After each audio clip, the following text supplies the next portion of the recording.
சாஸ்திராச்சார நேயர்களுக்கு நமஸ்காரம். அறிந்த புராணம் தெரியாத கதை நிகழ்ச்சியில நாம இன்னைக்கு ஒரு அழகான கதையை தான் பார்க்க போறோம். போன எபிசோட்ல பண்டாசுரன் பத்தி கதை பார்த்திருந்தோம். அந்த பண்டாசுரனுக்கு ஏன் இவ்வளவு சக்தி வந்தது, அம்பாள் ஏன் தவ வாழ்க்கையை மேற்கொண்டா, சிவன் ஏன் அம்பாள் கூட இல்ல, இப்படின்ற கொஸ்டினுக்குலாம் நம்ம இந்த எபிசோட்ல கதையா பதில பார்க்க போறோம். இந்த கதை ஆரம்பிக்கிற இடம் எதுன்னு பார்த்தா, தக்ஷன்னு சொல்லிட்டு ஒரு மகாராஜா இருக்கிறார். ரொம்ப தார்மீகமானவர், பெரிய சிவபக்தர். அவர் மாதிரி ஒரு சிவபக்தரை பார்க்கவே முடியாது. அந்த தக்ஷனுக்கு ஒரே ஒரு பொண்ணு, அம்பாள் பார்வதி ஸ்வரூபமா தாக்ஷாயணின்ற பேர்ல அவருடைய பொண்ணு வளர்ந்துட்டு வந்தா. இப்படி நாட்கள் போயிட்டே இருக்கு. தக்ஷனும் ரொம்ப தார்மீகமா தன்னோட ராஜ்யத்தை பரிபாலனம் பண்ணிட்டு இருக்கான். ஒரு நாள் நாரதர் வராரு. அங்க இந்த மாதிரி தக்ஷன்கிட்ட சொல்றாரு, இந்த மாதிரி உன்னுடைய பொண்ணை சிவபெருமாளை கல்யாணம் பண்ணிக்க போறார் அப்படின்னு நாரதர் அவர்கிட்ட பேசி அவர் மனசுல அகங்காரத்தை தூண்டி விடுறார். தக்ஷனுக்கு ஒரு விதமான அகங்காரம் வந்துடுது. ஓ, சிவனே என் பொண்ணை தான் கல்யாணம் பண்ணிக்கணும், அப்ப அவர் என் காலில் விழுந்தாதான் நான் என் பொண்ணை தருவேன் அப்படின்ற மாதிரி அவருக்குள்ளேயே ஒரு அகம்பாவம் அகங்காரமானது வளர்றது. அதே மாதிரி நாரதர் தாக்ஷாயணி கிட்டேயும் பேசுறாரு. தாக்ஷாயணி இடத்துல ஒரு காதல் வர மாதிரி பேசுறாரு. இந்த மாதிரி சிவபெருமாள் உங்களை கல்யாணம் பண்ணிப்பார், நீங்க பார்வதி ஸ்வரூபமா வந்திருக்கு, உங்களை அவர் தான் கல்யாணம் பண்ணிக்கணும் அப்படின்ற மாதிரிலாம் பேசி தாக்ஷாயனுடைய மனசுல காதலை வளர்த்து விடுறார். இப்படி போயிட்டு இருக்கிறச்ச தக்ஷனுக்கு அகம்பாவம் தான் ஜாஸ்தி எடுத்தேன்.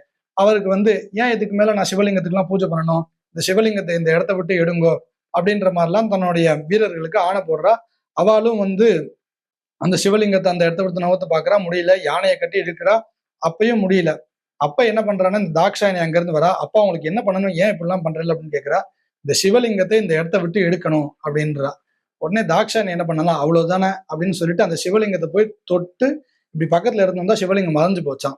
அதாவது தனக்குள்ள சிவனை அவ ஸ்வீகாரம் பண்ணிண்டா அப்படின்ற மாதிரி அங்க சொல்றா. உடனே தக்ஷனுக்கு ஒரே ஆச்சரியம், என்ன ஆச்சு, என்ன பண்ணனே அப்படின்னு.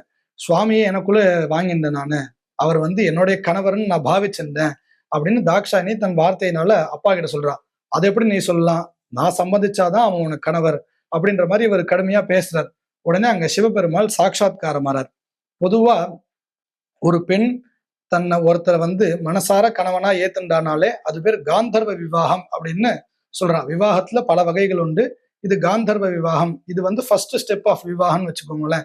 ரெண்டு பேரும் கண்ணுக்கு பார்த்து ரெண்டு பேருக்கு பிடிச்சதுனாலே அது விவாகத்துல ஒரு ஸ்டெப்னு சொல்றான். அப்படி இருக்கிறச்ச அந்த பையனுக்கு அந்த பொண்ணு மேல உரிமை வருது அப்படின்ற மாதிரி சாஸ்திரங்கள் சொல்றது. சிவபெருமான் இதை புரிஞ்சுட்டு பிரத்யக்ஷமாறார். தக்ஷன் கிட்ட சொல்றாரு, இந்த மாதிரி எனக்கு கல்யாணம் பண்ணி தாங்கோ உங்க பொண்ணு அப்படின்னு. அதெல்லாம் மாட்டேன், என் காலை பிடிச்சாதான் நான் கல்யாணம் பண்ணுவேன் அப்படின்ற மாதிரி தக்ஷன் சிவபெருமாள்கிட்டயே ரொம்ப அகம்பாவும் பேசுறாரு. இவருக்கு கோபம் வந்துடுது. பார்வதியை கூட்டிட்டு அந்த இடத்த விட்டு தாக்ஷாயனை கூட்டிட்டு கிளம்பிடுறாரு.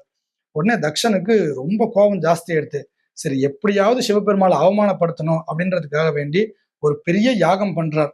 அந்த யாகத்துல எல்லா தேவதைகளையும் கூப்பிட்டு எல்லாருக்கும் ஆகுதி கொடுக்குறார். பொதுவா யாகம்னு சொல்லியாச்சுனாலே சிவபெருமானுக்கு ஒரு யாகம் கொடுக்கணும். நம்ம யாகங்கள்ல ஹோமங்கள்ல சாதாரண பண்றச்சே பார்த்தோம்னா கடைசியில விஷ்ணவே ஸ்வாஹா அப்படின்னு சொல்லுவா, நமோ ருத்ராஜ பசுபதயே ஸ்வாஹா அப்படின்னு சொல்லுவா. அப்படி எந்த யாகம் பண்ணாலும் ருத்ரனுக்கு ஒரு ஆகுதி கொடுக்கணும்ன்றது ரூல். அந்த ஆகுதியை கொடுக்காம அவர் யாகத்தை மேற்கொண்டு பண்ணிட்டே இருக்கார். அப்ப அம்பாளுக்கு கோபம் வருது, எப்படி நீ என்னுடைய கணவருக்கு மரியாதை கொடுக்காம நடத்தலாம் அப்படின்னு கேட்கறதுக்காக வேண்டிய அம்பாள் கிளம்புறா. சிவன் தடுக்கிறார், இல்ல கூடாது அப்படின்றார். இருந்தாலும் நான் போவேன்னு சிவனை மீறி அம்பாள் போறா. போய் அங்க அந்த யஜ்ஞத்தையே நாசனம் பண்ணிட்டு அந்த யஜ்ஞத்தை நடக்க முடியாத மாதிரி பண்ணிட்டு அந்த இடத்த விட்டு கிளம்பி வந்துட்டார். சிவனுக்கு ஒரே கோபம். அந்த கோபத்துல என்ன பண்றாருன்னா, அம்பாளை தான் நெற்றிக்கண்ணால பஸ்மம் பண்ணிடுறா. அம்பாளை பஸ்மம் பண்ணதுக்கு அப்புறம் இவருக்கு ஒரு மாதிரி குற்ற உணர்ச்சி இவருக்கு என்ன பண்றதுன்னு தெரியல. தவ வாழ்க்கையை மேற்கொள்றார். அவர் தான் என்ன பண்ணிட்டு இருந்தாரோ அதெல்லாம் விட்டுட்டு ஃபுல்லா தபஸ்ல இறங்கிட்டார் சிவன். அம்பாலும் திருப்பி வேற ஒரு இடத்துல ஜனனமாயி காமாட்சின்ற பேர்ல ஒரு ஊர்ல ஜனனமாயி அம்பாள் தபஸ்வினியா தபஸ் பண்ணிட்டு இருக்கா சிவனை சேர்றதுக்காக வேண்டி. இப்படி இந்த கதை ரெண்டு இடத்துலயும் இந்த மாதிரி நடந்துட்டு இருக்கு. இப்ப என்னன்னா, சிவன் தபஸ்ல இருக்கிறதுனால அவருடைய இந்த அழிக்கும் தொழில், எப்படி மும்மூர்த்திகளுக்கு ஒருத்தருக்கு ஒரு ஒரு தொழில் இருக்கோ, இவருடைய வேலையானது அங்க நின்று போயிருக்கு. அவருடைய வேலையை பண்றதுக்கு அங்க யாரும் இல்லை. அப்ப தேவேந்திரன் முதலியவர்கள்லாம் என்ன பண்றாருன்னா, சிவனை போய் எழுப்பலாம், அந்த தபஸ்ல இருந்து அவரை கலைக்கலாம் அப்படின்னு முடிவு பண்றாரு. ஏன்னா அப்பதானே அம்பாள் காமாட்சி திரும்பி பிறந்தாச்சு, திரும்பி போய் கல்யாணம் பண்ணிக்கணும் அப்படின்றது அவருக்கு தெரியும். இது ரெண்டுமே நடக்கணும்னா யாராவது ஒருத்தர் போய் சிவனை எழுப்பணும். அப்ப யார் பண்ணலாம் அப்படின்னு இவாளுக்குள்ளேயே ஒரு இது வரச்சே, நான் பண்ண மாட்டேன் நீ பண்ண மாட்டேன் அப்படின்னு இவெல்லாம் பேசிட்டே இருக்கா. அப்ப அங்க மன்மதன்னு சொல்லக்கூடிய கந்தர்ப்பன்னு அவருக்கு இன்னொரு பேர் கூட உண்டு. அந்த மன்மதன் அங்க வரார். அப்ப இந்திரன் என்ன பண்றாருன்னா யோசிச்சு அழகா அவரை மேனிபுலேட் பண்ணி, நீ தான் இதுக்கு சரியானவன், நீ தான் போய் சிவனை எழுப்பணும் அப்படி இப்படின்னு பேசி அந்த மன்மதனை அனுப்பி வைக்கிறார். இவரும் மனசுக்குள்ள தன்னை பெருமையா நினைச்சுட்டு போய் சிவனை எழுப்புறார். சிவன் ரொம்ப கோபமா இருக்கக்கூடியவர் இல்லையா, அவர் அந்த தபஸ்ல இருந்து எழுப்பினோடனே அவருக்கு கோபம் வந்துருது. திருப்பி நெற்றிக்கண்ணை திறந்த உடனே, அவர் கண் திறந்து பார்த்த உடனே மன்மதன் பஸ்மம் ஆயிட்டான்.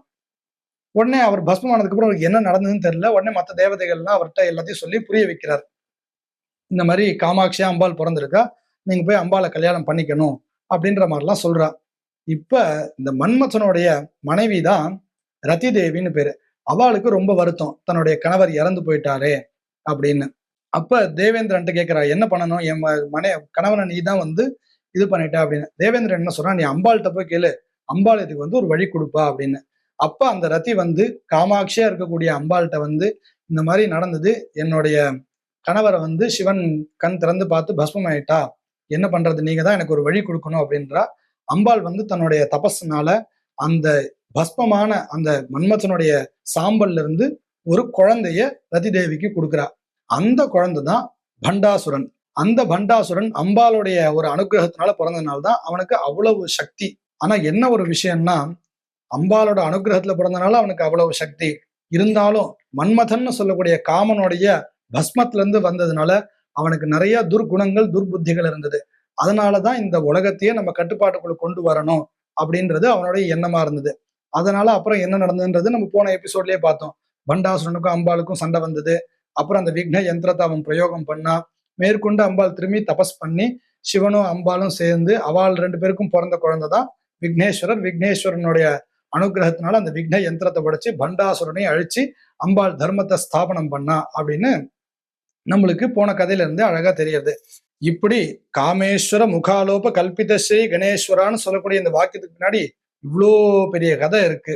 அம்பாளோட அனுகிரகத்தாலையும் பிள்ளையாரோட அனுகிரகத்தினாலையும் நம்ம எல்லாரும் க்ஷேமமா இருக்கணும்னு பிரார்த்தனை பண்ணிக்கிறேன். நமஸ்காரம்.